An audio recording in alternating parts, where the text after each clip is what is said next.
Hey guys, in this video we're going to talk about low potassium. Why? Because potassium is probably the #1 deficiency with most people, but it's the hardest to detect because when you take a blood test, most of the potassium, 98% of your potassium is inside the cell, not outside the cell. So when they do a blood test, it's not going to show up unless it's really extreme.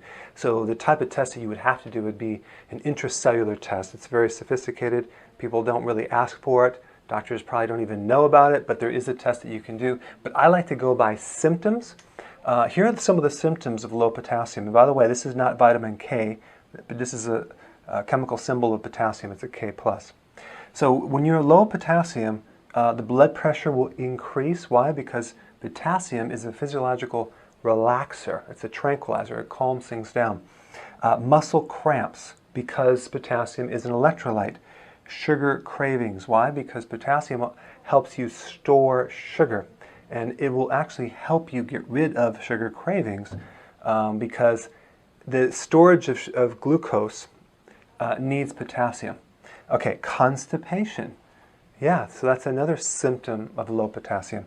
And then high insulin. So there's a relationship between sugar, blood sugars, diabetes, and potassium. In fact, when you have enough potassium, the need for insulin goes down. So I always recommend potassium for diabetic clients. This is another one, muscle weakness. You could have this unexplainable muscle weakness and not know why. Why? Because the electrolytes are needed to help the muscles contract. And that's why you have an abnormal heartbeat, because the heart is a muscle. Same thing with this muscle, same thing with that muscle. So these abnormal heartbeats, for example, like atrial fibrillation, arrhythmias, that's a combination of deficiency of potassium and or magnesium.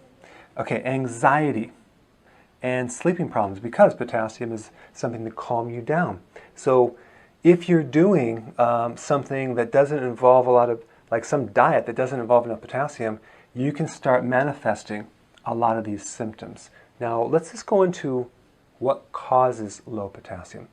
Well, if you are sick and you vomit, or let's say you're a bulimic, that can cause that. Or maybe you're just not eating enough in your diet. Now, you might say, well, I eat bananas, right? Well, bananas only have 300 milligrams.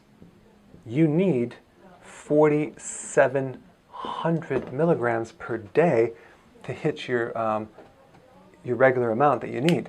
So you would have to consume, I don't know, 12 bananas, 11 bananas. So we don't want all that sugar. So what we want to do is we want to consume our potassium from vegetables, from salad. And you're going to need about 7 to 10 cups. Okay, if you watch my other videos, I talk about that. It's not that hard. You just have a couple big salads. If you don't like salad, take kale, maybe a little bit of berry, blend it with water, and drink your salad. Okay, that'll get the potassium in there. So we want to start to increase that. And that's how we increase it from the diet. You're going to feel a lot better too. Because if you're doing like a Atkins diet, high protein, you're going to definitely need potassium. You're going to start feeling weakness because you don't have enough potassium. Okay, so ketosis is the state of fat burning when you're eating more fat, no carbs. And you could become deficient in potassium from that too. So that's why I always modify the ketosis diet, and I make sure that we have enough greens and vegetables to help balance that. And also potassium is necessary for the digestion and breakdown and buildup of protein. So people that are losing their hair, for example, and they're eating just protein thinking that they're going to get their hair back without potassium, sorry, it doesn't work. So we got diuretics. Say you're on a blood pressure medication. Well, you're going to deplete your potassium and keep the blood pressure there. Interesting. That's the diuretic. So that's one of the side effects. So you better make sure that your diuretic is not pulling out potassium and you're not putting it back in. Okay, high cortisol, that's stress. Stress can also deplete potassium. In fact, I've had people do advanced testing on their potassium levels, and they are eating a tremendous amount of potassium, but because they're under a tremendous amount of stress, their potassium stays low because with the adrenal, it's almost like you have a hole in the bucket and the potassium goes right through. So again, when you're under stress, you need even more potassium. So anyway, this potassium is really important. I forgot one. It's also high insulin will cause a low potassium, and that's sugar. So let's just add that to the list. Consuming sugar will deplete your potassium. And you can even feel it in your heartbeat. It starts to go boom, boom, boom, boom, fast. A strong heartbeat, you can hear it in your inner ear. That is a sign of low potassium because you just ate a lot of sugar, and you need to start consuming more salad to put that back. So, and the last one is drinking too much water. So this goes against what everyone says, that you have to drink when you're, by the time you drink, it's too late because you don't know when you're thirsty, and that's just the myth.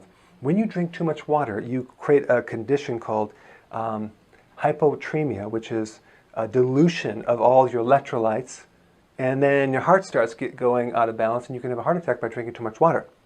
So you want to drink when you're thirsty so you don't flush out all your electrolytes, because you're drinking water, but you're peeing out electrolytes. You're not putting in electrolytes.